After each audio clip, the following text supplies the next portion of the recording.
गौरांग महाप्रभु का अवतार हुआ था।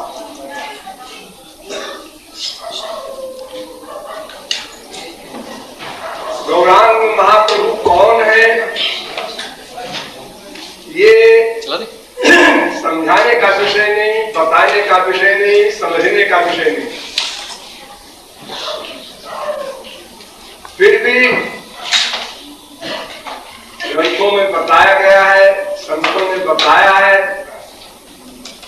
अतः थोड़ा बहुत यत् किंचित लवलेश मात्र का परिचय आपके सामने प्रस्तुत किया जा रहा है।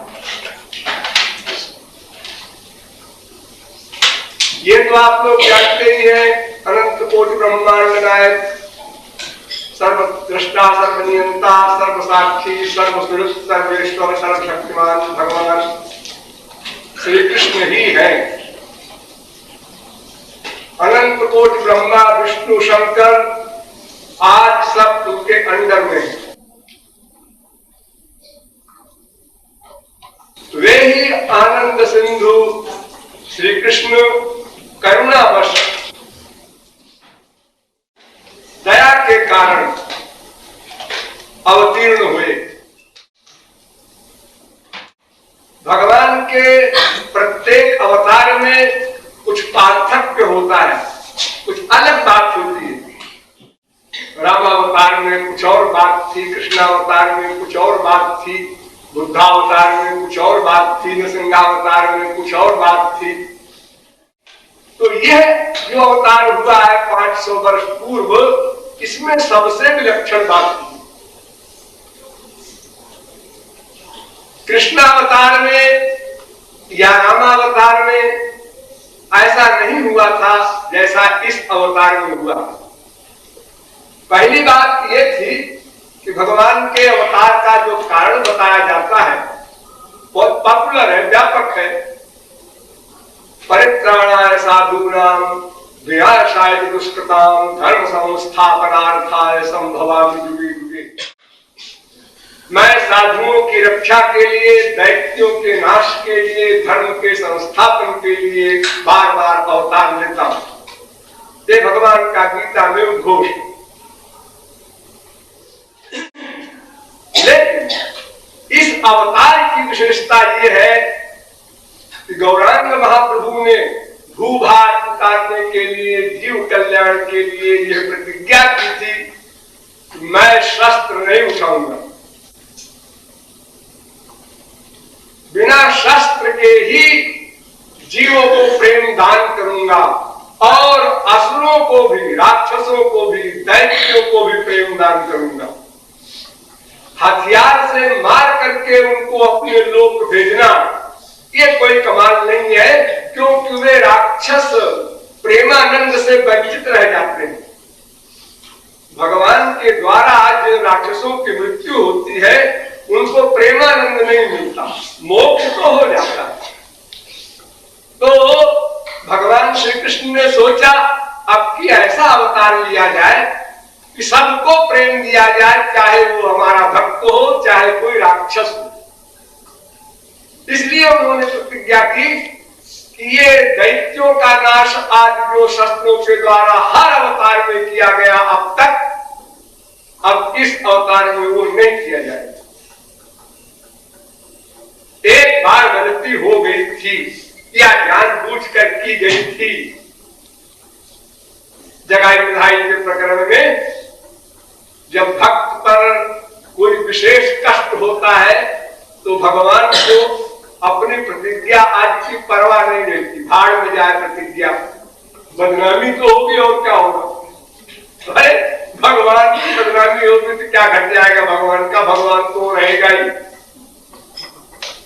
अतएव चक्र को बुला लिया था लेकिन चलाया नहीं, केवल बुलाया था और भक्तों ने स्मरण करा दिया, महाराज आप समाधि में चले गए, आप नॉर्मल हो जाइए और सोचिए आपने क्या प्रतिज्ञा की थी, हथियार नहीं उठाऊंगा। गौरांग महाप्रभु सावधान हो गए, समाधि से बाहर आ गए और चक्र को वापस कर दिया।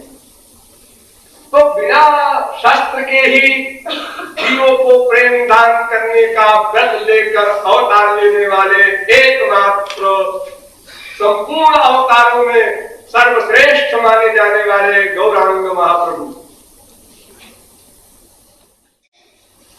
और दूसरी बात यह कि हर अवतार में भगवान उस काल के अनुसार आदर्श का स्थापन करते हैं। जैसे रामावतार में त्रेता युग था तो कर्मयोग के द्वारा जीवों को कल्याण पथ पर अग्रसर करना लक्ष्य था।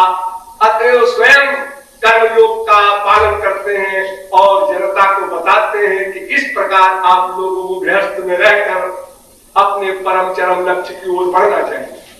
कृष्णावतार में दोनों प्रकार के अभिनय करते हैं।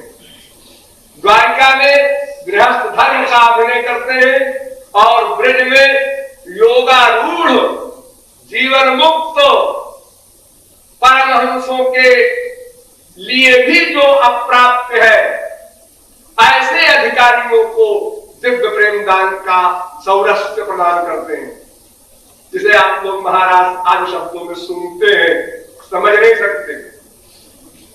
अनंत कोटि कल्प तक अगर आप लोग बुद्धि लगाकर बार बार पागल होते जाएं तो भी महाराज शब्द का अर्थ भी नहीं समझ सकते। उस कक्षा का वो रस है, लेकिन यह कलयुग है। इस कलयुग में जीवों की मनोवृत्ति का बहुत ही दयनीय हाल है। अतएव भगवान श्री कृष्ण ने सोचा अब इन जीवों के कल्याण के लिए क्या करना होगा।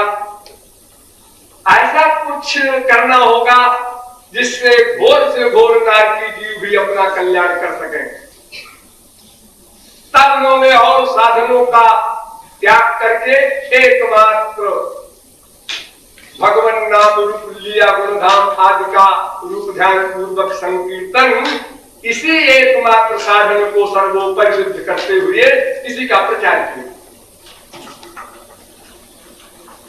यद्यपि अभिनय में उन्होंने संन्यास लिया किंतु संन्यास धर्म का पालन नहीं किया।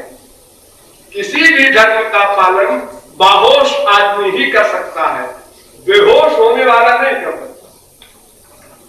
जब प्रेम समाधि में कोई जाएगा अथवा किसी भी समाधि में जाए, संसारी माइक विषय की ही समाधि में कोई चला जाए तो भी उसकी बुद्धि नॉर्मल नहीं रहेगी और वो सही वर्ग अपने वर्णाश्रम धर्म का नहीं कर सकता। तो संन्यास वर्णाश्रम धर्म है, क्योंकि आप संन्यास आश्रम चौथा आश्रम माना गया है। तो संन्यास की दीक्षा को दी किंतु प्रेमानंद की समाधि के कारण उसका ठीक ठीक पालन नहीं कर सके।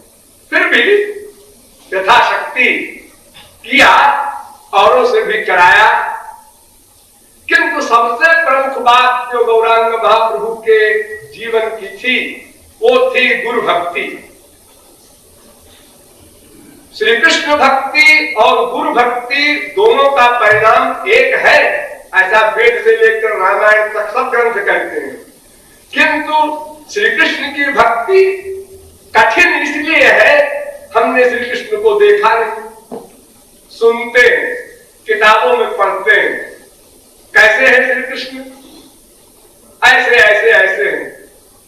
तो हमारा जो मन है अनादिकाल से सगुण साकार रूप का ही अभ्यस्त है, उपासना करने का, प्यार करने का। इसलिए श्री कृष्ण में अनुराग बड़ी कठिनता से हो पाता है। तो जो सिद्धांत वेद व्यास ने अपने पुराण में प्रस्तुत किया,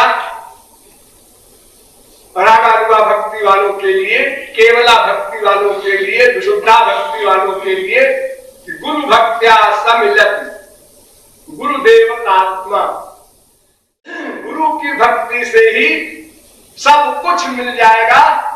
श्री कृष्ण की भक्ति तो आप साथ साथ करते रहे एक अवलंब के लिए, लेकिन जो कुछ मिलेगा वो गुरु भक्ति से ही मिलेगा। और इस सिद्धांत पर गौरांग महाप्रभु ने इतना अमल किया कि एक शिष्य ने गुरु की आज्ञा का थोड़ा सा उल्लंघन किया। गुरु ने आज्ञा दी थी कि तुम संन्यास धर्म में दीक्षित हो। सन्यासी आप लोग जानते होंगे, जो काशाय वस्त्र पहनते हैं, सिर मुड़ाए रहते हैं, दंड लिए रहते हैं, वो एक वेद का धर्म है पक्का, उसमें कायदे कानून है।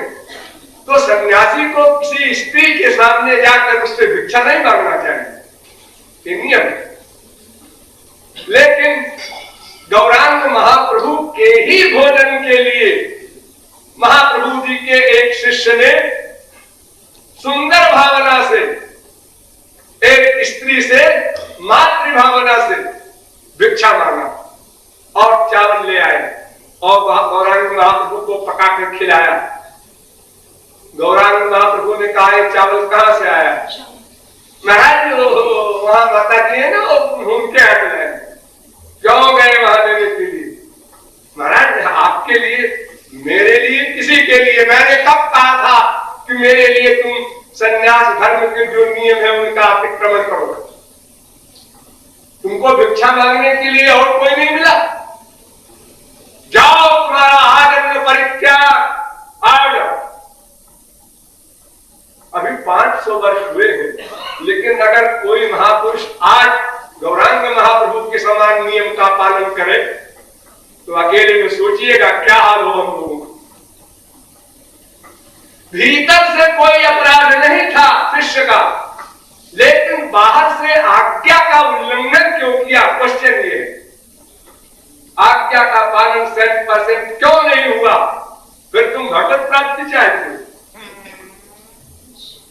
अनंत कोटि कल्प तक तुम अगर आंसू बहा करके मूर्छित होते रहो तो भी गुरु आज्ञा के उल्लंघन रूपी महान नामापराध के कारण कुछ भी नहीं मिलेगा। ये हर शास्त्र, हर संत, हर ग्रंथ चिल्ला रहा।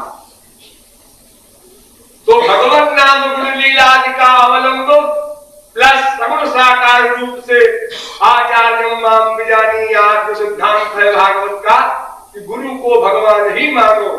यस देवे पराभक्ति का जो वेद का सिद्धांत है कि जैसे भगवान की भक्ति हो वैसी ही गुरु की भक्ति हो, इसका ठीक ठीक पालन गौरांग महाप्रभु ने अपने संप्रदाय में कराया।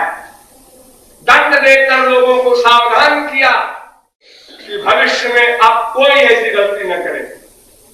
आज तुम्हारी अच्छी भावना है, तुमने भिक्षा मांगा है मां समझ करके एक स्त्री से, कल हर सन्यासी यही करेगा और किसी का पतन हो जाएगा तो बदनाम तो मैं होऊंगा। गौरांग महाप्रभु सन्यासी थे और अपने शिष्य को दंड नहीं दिया।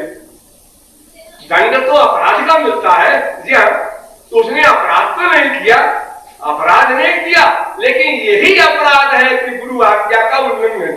बस इससे बड़ा कोई अपराध नहीं। केवल आचार्यवान पुरुषो आचार्यवान रहना है, हमेशा बुद्धि को गुरु के आदेश में जोड़े रहना है प्रतिक्षण। एक क्षण को बुद्धि स्खलित हुई, अलग हुई, सब 0 बटे 100।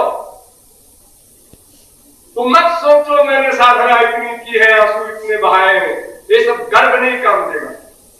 भगवान के लिए असह्य है कि भगवान ने अपने ही हाथ से कानून बनाया है और स्वयं फंस गए। भक्तों के प्रति जो उनका वात्सल्य है, अस्त मैं आप लोगों का बहुत समय ले रहा हूं, तो आप लोग समझ गए होंगे कि श्री कृष्ण के अवतार, कोई कहता है राधा के अवतार, दोनों एक बात है। ऐसे चैतन्य महाप्रभु 500 वर्ष पहले आए थे, उनकी कुछ लीला का दिग्दर्शन यहाँ एक प्रचारिका ब्रजबनचरी कुछ साधकों के द्वारा प्रस्तुत करने जा रही है। आप लोग समाहित होकर देखेंगे और लाभ लेंगे। धन्यवाद।